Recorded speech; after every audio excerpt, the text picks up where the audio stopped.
Tadi barusan dadakan saya dikabarin, disamperin saya. Ya, a'udzubillahi minasyaitonirrajim. Bismillahirrahmanirrahim. Assalamualaikum warahmatullahi wabarakatuh. Ya, biasanya saya kedua ya, sekarang pertama. Aduh, enggak apa-apa. Kita lanjutkan kajian kita.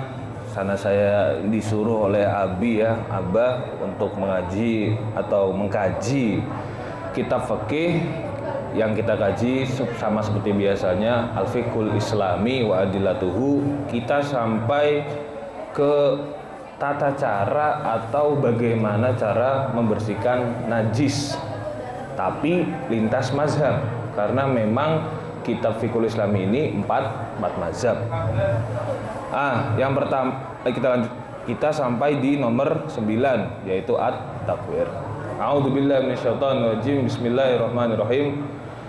Ila hadratin Nabil Mustafa Muhammadin sallallahu alaihi wasallam wa ila hadratin jamil awliya wal anbiya wal ulama'i sholihin wa salafun sholihin wa nakhudhu bi dzikri ila abaina wa ajdadina wa jaddatina wa abnaina wa usulihim wa furu'ihim wa nakhudhu bi dzikri ila masyayikhina wa muallimina wa asatidatina nakhussu bi dzikri ismihi al-ustadz Muhammad Jafar alladzi qad marada wa nakhudhu bi dzikri ila jami'i kullu man sara wa jama'a wa darasa wa jalasa fi hadzal majlis fi hadzal masjid al-muhaimin fi hadzal sabah syai'un lillah. Al-Fatihah.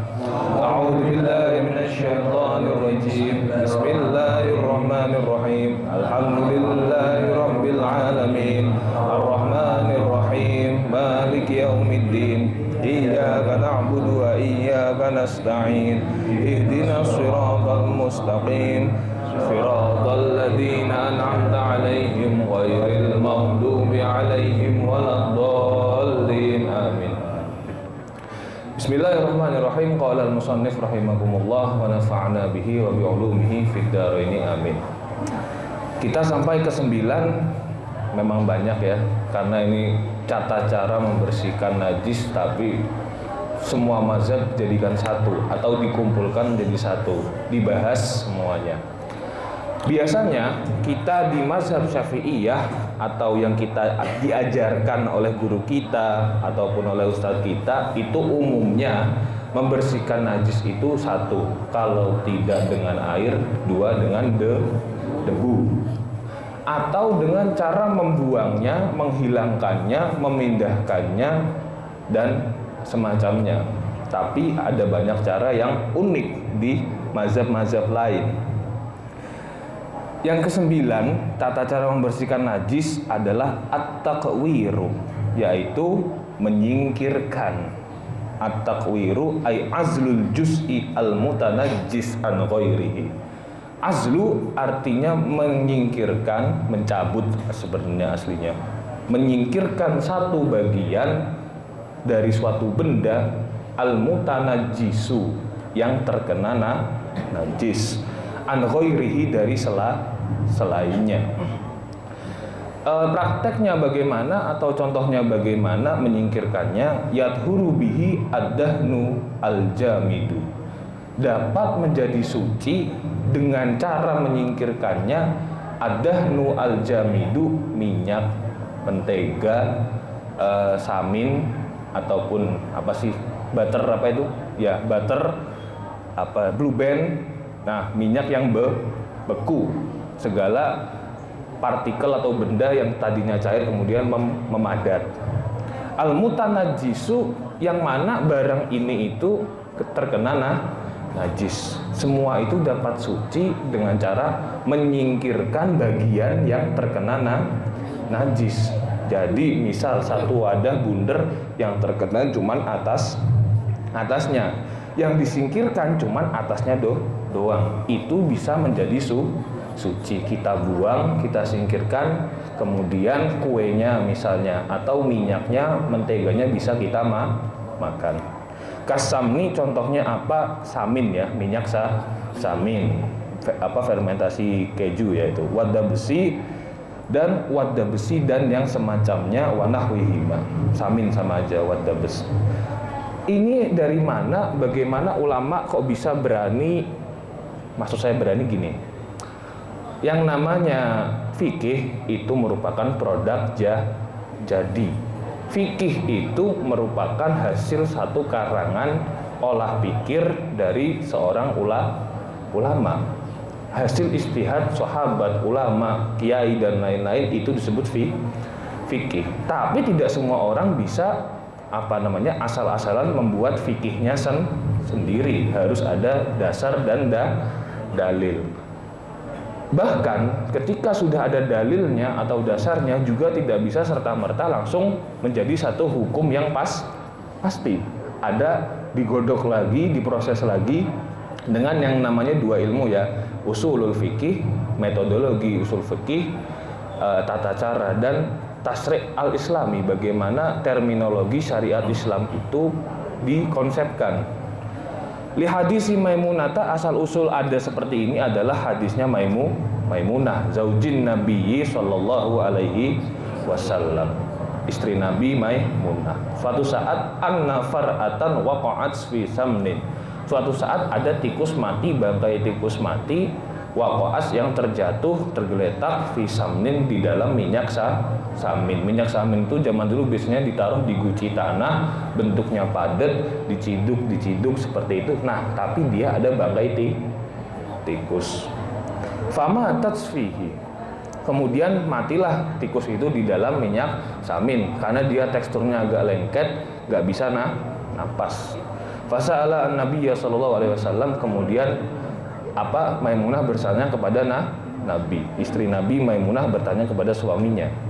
Faqala alquha, buanglah tikus tersebut, wa ma haulaha, dan bagian-bagian dari minyak samin yang berada di sekitar tikus tersebut. Wa kuluhu, dan boleh kamu untuk memakan minyak samin tersebut. Kira-kira kalau dipraktekkan bagiannya itu seberapa sih? Alqoha wa ma haulaha. Anggap saja ini tikusnya. Kemudian ini tikus, ini jatuh, ini minyak samin ya. Satu meja ini minyak samin. Nah, yang dibuang hanya bangkai tikusnya. Katakanlah dibuang bangkai tikusnya. Kemudian paling aman kita ambil saja 5 cm, 5 cm, 5 cm, 5 cm. Karena ada kenapa 5 cm, Tat? Nggak nyampe segede gitu kali bangkainya. Bukan masalah bangkainya gede atau kecil. Ada kemungkinan darahnya terciprat atau cairan apapun atau bulu apapun. Itu yang dinamakan kemungkinan dari fikih. Nah, kedalamannya berapa, Tat, yang disingkirkan itu? Apa keju, apa gandum, apa tepungnya? Anggap saja juga sama 5 cm atau lebih. Kalau boleh lebih, kalau nggak sayang ya, atau nggak ngerasa boros, nggak apa-apa dilebihin. Kenapa seperti itu? Ada kemungkinan lagi-lagi cairan atau partikel apapun yang meresap ke dalam minyak samin tersebut. Fikih itu lebih baik kita berlebihan daripada kita meremehkan. Saya ulangi ya, lebih baik kita berlebihan. Aduh, saya ragu-ragu nih. Misalnya konteksnya ini, kita lupa rokaat 4, 3 atau 5, antara 3 atau 5, lebih baik kita milih yang 5. Nggak apa-apa, saya nambah sekali aja, daripada kita kurang. Karena kalau kurang sholatnya tidak sah. Tapi kalau kelebihan sholatnya masih sah. Itulah bedanya ya. Ragu-ragu, antara ragu-ragu dan sayang. Aduh, sayang banget deh, boros banget. Lebih baik kita boros untuk mengatasi keraguan-raguan tersebut, seperti itu. Wa hadza muttafaqun alaihi, ini disepakati oleh 4 mazhab. Fa in kana as-samnu jamidan tarahas an-najasatu wa ma haula khosatan. Disepakati oleh para imam hadis muttafaqun alaih, Imam Bukhari, Muslim, dan juga 4 mazhab. Cuman nanti tata caranya beda-beda. Bersepakat takwirnya boleh, tapi tata caranya nanti beda. Ini penjelasannya adalah fa in waqa'at an-najasatu fi ma'in kazaiti wa samni az-zaibi. Kalau bangkainya, najisnya itu jatuh di suatu benda yang bentuknya cair, lengket, bukan padat ya, cair. Minyaknya masih cair. Lam yathur indal jumhur, maka menurut jumhurul ulama sama sekali dia tidak bisa disucikan karena najisnya sudah meresap. Dia benda cair bertemu dengan benda cair, benda padat meresap ke dalam benda cair. Wa indal Hanafiyah, dan menurut Imam Hanafiyah itu memang terkenal agak luas atau agak ringan ya dalam masalah najis. Yathuru, bisa suci. Inilah yang disebut dengan mukhalafatul mazhab, perbedaan mazhab. 3 imam menganggap tidak bisa suci. Imam Hanafi menganggap bisa suci. Bisa suci bisobbil ma'i alaihi biqadri salasi marratin, dengan cara menambahi air 3 kali. Kuantitasnya ditambah atau apa? Bukan sekedar ditambahi saja. Itu kan kayak kita lagi bersihin kulah kejatuhan kotoran. Kita buka keran, airnya biar grojos ke bawah. Itu dikiaskan oleh Imam Hanafi di dalam masalah ini. Au yud'u fi ina'in maskubin, atau misalnya minyaknya itu ditaruh di nampan. Nah, kemudian digebyur dengan air. Teksturnya itu bukan cair sepenuhnya ya, agak lengket. Jadi ketika disiram air dia tidak langsung nyebar. Wa yurfa'u bi syai'in aw yuftahu as-sabbu hatta yadhhabal ma'u. Kemudian entah itu dijemur, dikeringkan, diapakan, yang pasti airnya harus hilang. Minyak kembali menjadi minyak, airnya sudah disingkirkan. Maksudnya apa? Yang mensucikannya adalah air. Minyaknya biar menjadi minyak kembali, atau cairan apapun itu menjadi cairan kembali, beda. Wan nahtu, dan mencongkel mislut takwiri, itu sama saja disebut dengan memindahkan. Mencongkel itu apa sih? Anggap saja selai itu ada yang agak padat kan, jatuh tai cicak kecil, kita congkel sesendok, itu bisa disamakan atau bisa diterapkan dengan menggunakan cara ini. Gak rugi kan, selai kan harganya mahal ya, 50.000, 60.000. Masa cuman gara-gara kejatuhan satu tai cicak langsung kita buang, sayang. Karena itu dengan mencongkelnya saja kita tidak apa-apa. Maksudnya tidak apa-apa itu bisa menjadi suci bagian yang lain. Ini merupakan salah satu rukhsah yang ada di dalam umat Nabi Muhammad Sallallahu Alaihi Wasallam. Saya jelaskan kenapa kok ini bisa menjadi rukhsah ya, dan kenapa ini bisa menjadi bukti bahwasanya syariatul Islam atau syariatul Muhammadin, syariatnya Nabi Muhammad merupakan syariatun Hanafiyah samhah. Syariat yang paling mudah, syariat yang paling dimudahkan, syariat yang paling diringankan oleh Allah. Zaman Nabi Musa atau syariatnya Nabi Musa zaman dulu, apapun bendanya, apapun, sebanyak apapun, seberharga apapun, begitu kena najis, pilihannya cuma dua, antara dibuang atau dipotong. Itu umatnya Nabi Musa. Pakaian emas misalnya, pakaian sutra terkena najis, apapun najisnya, gak peduli cuma tai cicak ataupun misalnya darah, apapun itu, pilihannya dua, mau dibuang pakaiannya atau dipotong yang terkena najis tersebut. Berat gak itu? Berat. Syariatnya Nabi Musa itu berat. Jadi kalau yang seperti tadi, misalnya ada makanan terkena najis, sudah pasti perbedaan syariat kita dengan syariat nabi-nabi terdahulu. Syariat nabi-nabi terdahulu makanannya dibuang seperti itu. Wa amal jamidatu fatakbilu at-tathhiro. Adapun barang-barang yang padat, fatakbalu dia dapat menerima, maksudnya dia dapat disucikan at-tathhiro. Illa ma tatasyarrobat ajza'uhu an najasa. Segala benda padat dia bisa disucikan, kecuali kalau najisnya meresap ke dalam benda padat tersebut. Nah, misal batu bata kan kadang-kadang ada yang dibuat dengan tanah yang najis, apapun itulah. Itu kan najisnya kita tidak bisa melihat, tapi kita tahu itu ada najis. Benda yang asalnya tidak najis, maksudnya tanah biasa terkena najis, tercampur apapun lah itu, kotoran dan lain-lain, kemudian dijadikan adonan, dibakar, najisnya kan meresap ke dalam batu bata tersebut. Itu tidak bisa disucikan. Kalau najisnya sudah meresap, intinya tidak bisa disucikan, seperti itu.